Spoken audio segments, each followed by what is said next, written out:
Anna Devane is a legitimate broker dealing in expensive jewels and rare artifacts. She's far from indigent. She owns a brownstone apartment in New York City.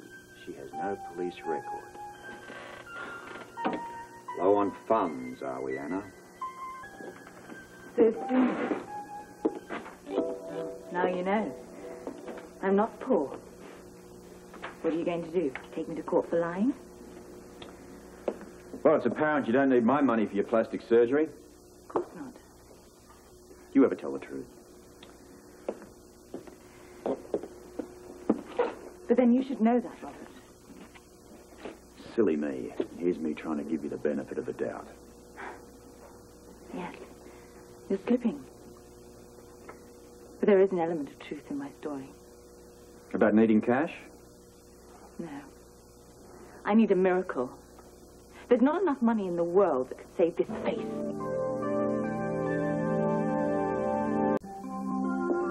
I should have known. Don't take it so hard. Not that I could have done anything to stop you. I didn't know that you cared. You know, I was a fool to believe you, even for a minute. Aren't you overreacting just a little? You know why you're here? On Earth? No, Port Charles. Enlighten me. To get back at me. Really? What other reason could there be? You tell me. You used to be the pride of the WSB. Yeah, for all the good that's doing me now. You flatter yourself.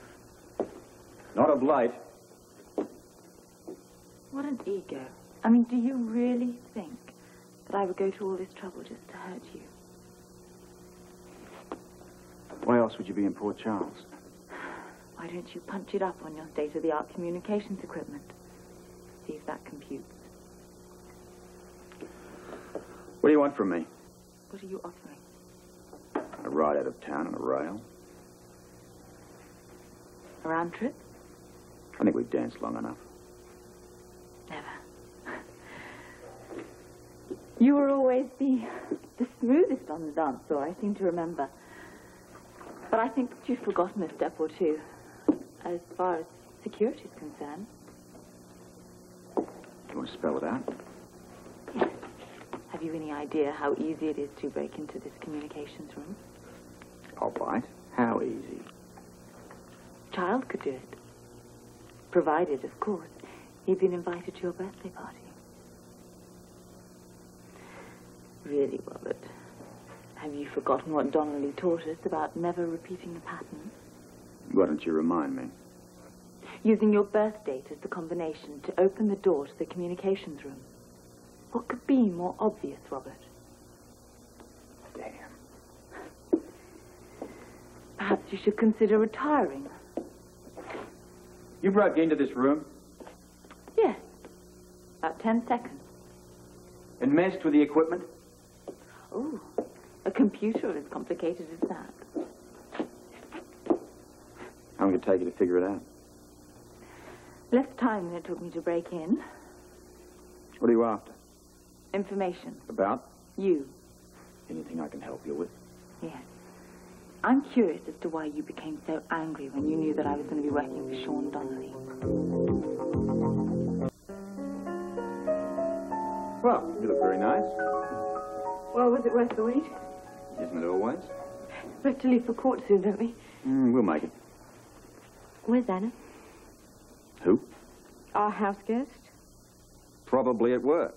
I mean, that's where all dedicated career women are at this hour of the day, isn't it? Do I detect a note of sarcasm? Absolutely not. I couldn't be happier than now she's gainfully employed. Sorry I brought it up.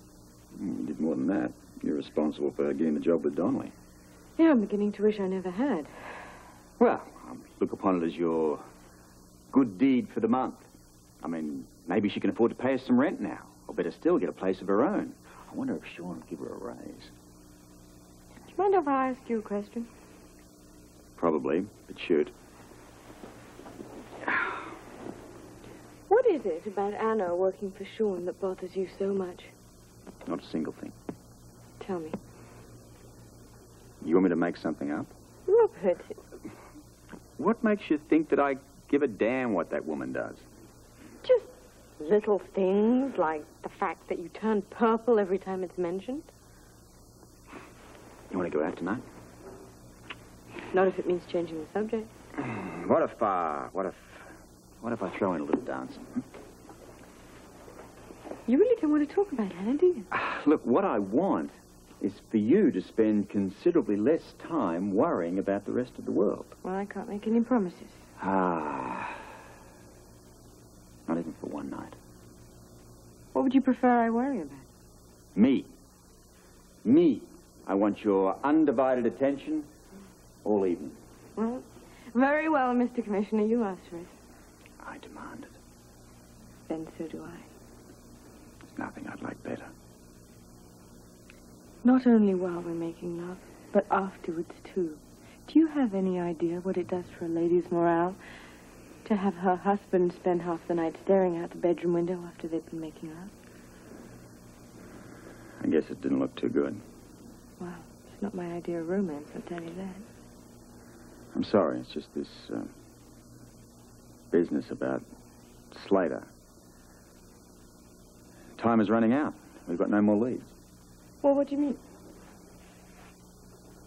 Tony's due out of hospital very shortly. Now, what happens when word gets out that he's starting to get his memory back? What happens when Slater learns that he's starting to remember the past?